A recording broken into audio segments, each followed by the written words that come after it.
which is why going back to that AP, it's going to be really important for those students to have their AP coursework in,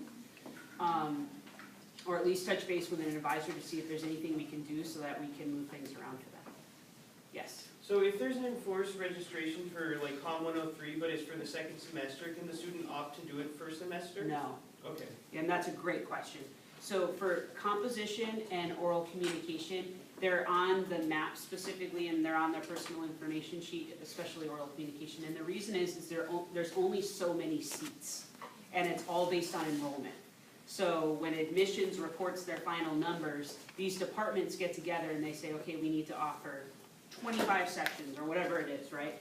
And it's very pragmatic. Yeah. Yes. When you say enforced enrollment, I think I remember like actually starting to add oral communications. Like it's not automatically on your schedule. No. Okay. Where do we find what's enforced? Yeah. So when you the student will find it on their personal information sheet, but also when they log into their web portal and they go to My Registration, there'll be a box kind of in the middle, and it'll say you are required to register for these courses before you can register for anything else. And it'll list them there, and it'll list all the courses. So if it's a composition, it'll list every single one that they're eligible to take. And then they can click on them and see what the schedules are and things like that. Yeah. So what happens to the student who has AP credit for RWS 100 and 200 but never gave SDSU their scores? Can they not Kind of register in a for sticky anything? situation. They would have to work with an advisor. Oh my God. Yeah, so it would. Yeah. You're not going to see a whole lot of students that have 100 and 200 and haven't gotten us the AP exams. But we'll see, because they want that credit. But we will see 100 students with 100, or maybe even a GE math, and they simply forgot to send in the transcript. So at that point, you'll come get one of the advisors, and we'll work with that student to see if we can make any exceptions or to see what we can do. We might have to have them select that course, and then once we receive the scores, then they can drop it and pick something else. That's usually what we require them to do. Yeah, so it can be a little stressful, because then they have a course on their schedule that they don't necessarily need. Does that make sense? Yeah. Mm-hmm. Any other questions on that? Okay. All right. So, did I just give you the example? No, I didn't. Okay, so again, let's talk about required registration. So the only option they have is to substitute it for another course that fills the same graduation requirements. So the example here is, let's say, if you look on page 92, you'll see communication and critical thinking. If you look on number 1, oral communication. So those are the 3 classes they can take to fulfill that area. So let's say they enrolled in a COM 103 on Monday and Wednesday, but now they can't attend due to their schedule. So they could change it for Africana Studies 140 on Friday mornings, but the student would need to substitute the course. So they can't drop that required registration course, they can only sub it. And again, if they stay registered in a class they don't attend, they will get a failing grade. So either a WU, an unauthorized withdrawal, or an F. Any questions on that? Yes? Can you be waitlisted into a required course? No. No. You could be in the required course and then waitlist yourself for, your more preferred time, but you actually have to be in one of them. Yeah, that's a good question. Yes? I remember my dad was really mad at me for getting a late orientation day, and he thought I wasn't going to get my classes, and he yelled at me. Are most freshmen guaranteed their classes? Oral communication, yes, because they're set. That's why they have to take them either fall or spring. It's all based on enrollment. Are they guaranteed classes? No, would be the simple answer. But the chances that a freshman can get a schedule together is very high. And the reason is because you've got quite a bit of maneuvering. You're in your first year, right? Does that make sense? Yeah. Yes. On one of my tours, one of the dads asked me if freshmen register before sophomores, juniors, and seniors. That's true, right? once you're already here, Right, like during orientation, when they registered for their freshman classes, like he asked me basically if they had priority registration. Not like priority, like, but if like they had a better chance of getting classes that they wanted versus if you were sophomore, junior, or senior. do you Now know I get about the what I'm asking. registration order? Sophomores have the last registration date. Yeah, but this is in reference to, I feel like registration happens before, like, doesn't registration happen for our current students and then we start orientation? No, No. it's, orientation. Thanks, guys.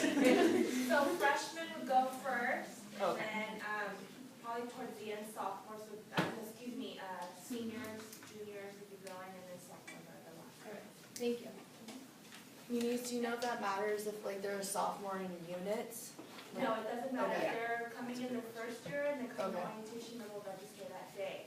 And Okay. then just also some information regarding orientation and attending the last day.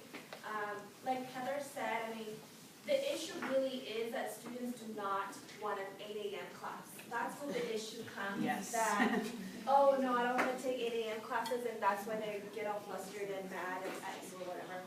So they have all the research in front of them. They have their major academic plan where they can see what their first 2 years look like, and they can like flip-flop things, and they have that flexibility. So that's really what they want to understand. So it's not that there's not enough classes, and that's where you guys play a key role as well, because ambassadors do such a great job of informing us, like, hey, you know, I only noticed that there's 2 sections left of Oral Com 103, and we have 2 orientation sessions left, or something like that. So those are things that you will mention to us, and we'll pass it on, and if necessary, they'll, you know, they'll have to do their research and all that stuff. They'll add more courses as needed. But again, I can't stress enough that the issue really is that they don't want to take an 8 a.m. class, and that's the only option. And they say that there's no classes, but there is.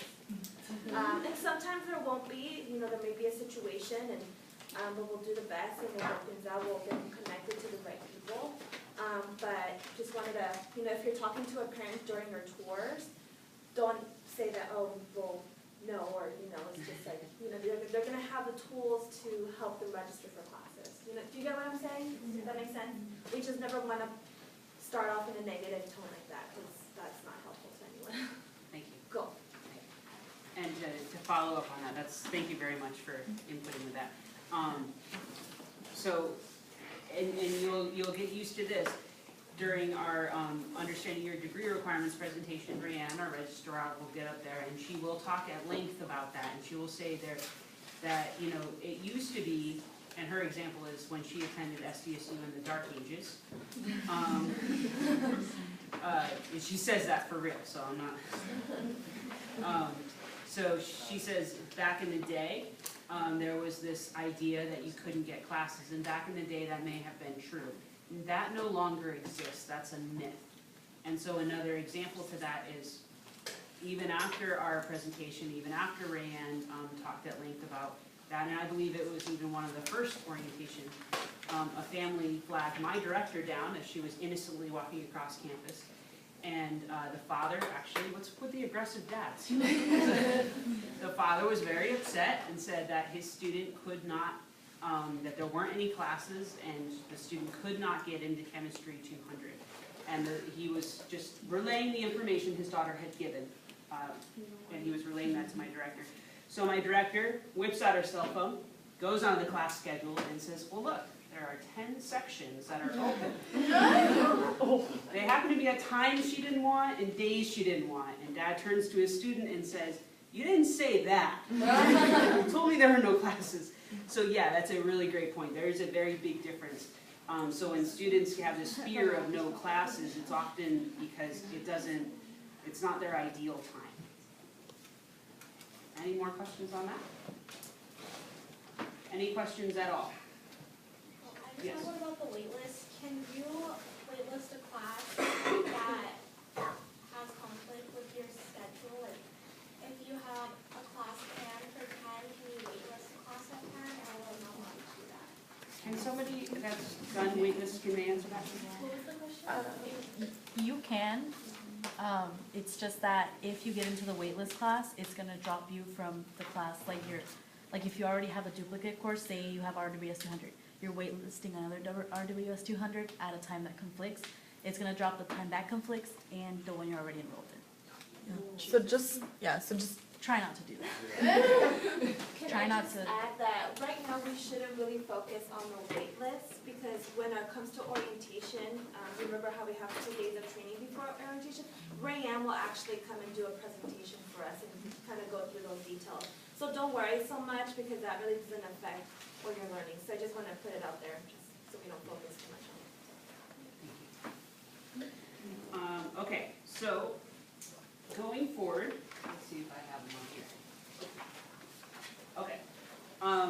When time allows, sometimes we'll have a little extra time at the end, sometimes we won't, but if we do, we'll have little advising pop quizzes. So I'll announce the subject, we'll look at the question, and these are not point-based, they're just extra knowledge to help assist new students. So today's subject is Academic Advising Center and what those advisors can assist with. So, which of the following is true? So select all that apply. I would go to the Academic Advising Center, that's my office, Advisors Evaluations, if I need help with general education questions, help personalizing my map, questions about American institutions, help with major required classes, or all of the above.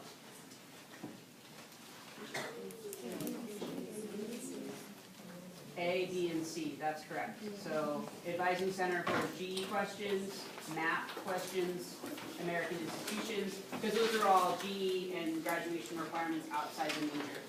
And where would they go for help with their major? Major advisor, right. Okay, so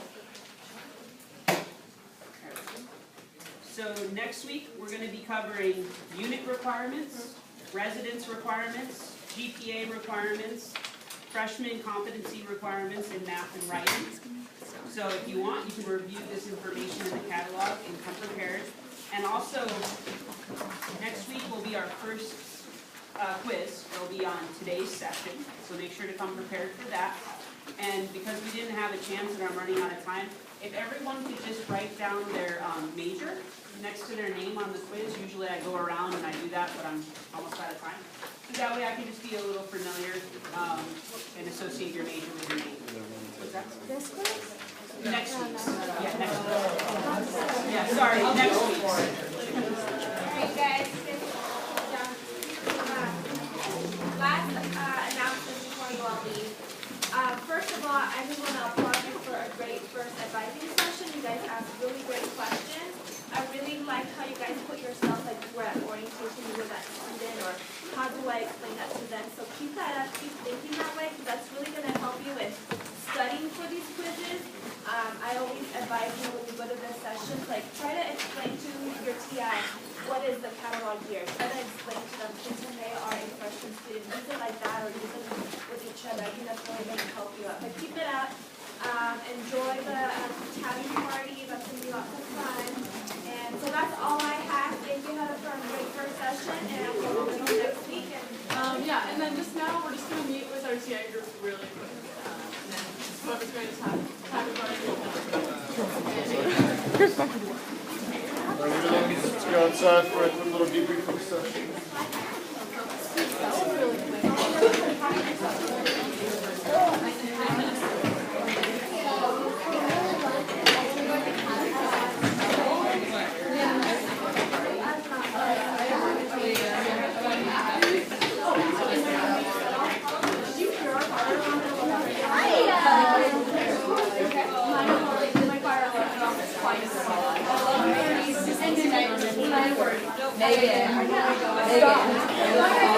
I'm not going to.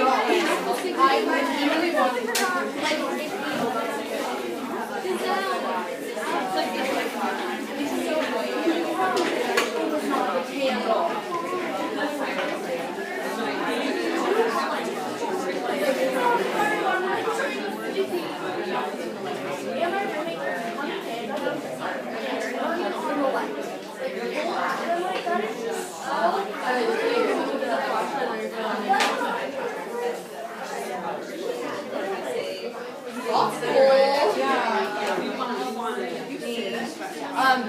I'll probably come over tonight and just grab it. Oh, I just texted you.